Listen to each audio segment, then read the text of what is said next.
I have this cat scratcher post here. I have my cat waiting to see what we got in here.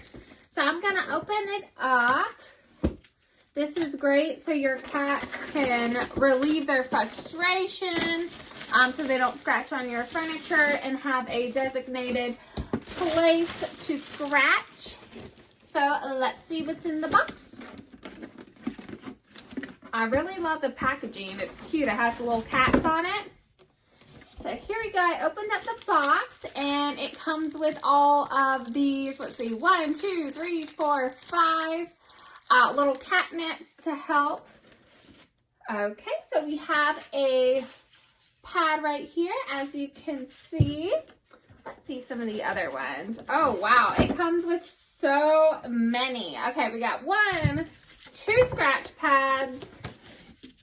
Let's see, a flat scratch pad. 1, 2, 3. Oh, wow.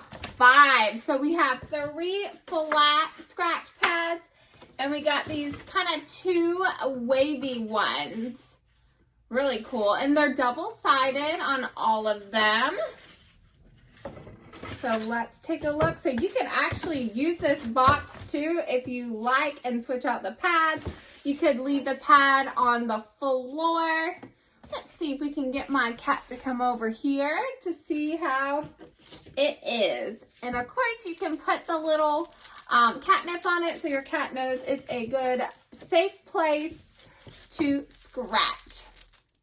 So I went ahead and put them all back together in the box. I sprinkled a little bit of catnip on here so my cat knew that it was a good, safe place to scratch. And she loves it. She's very interested in it. I have a multiple cat household, so this will come in handy, especially to change out all the different scratch pads that they do have for this. So you can just switch it out if one gets too torn up. And yes, she loves it.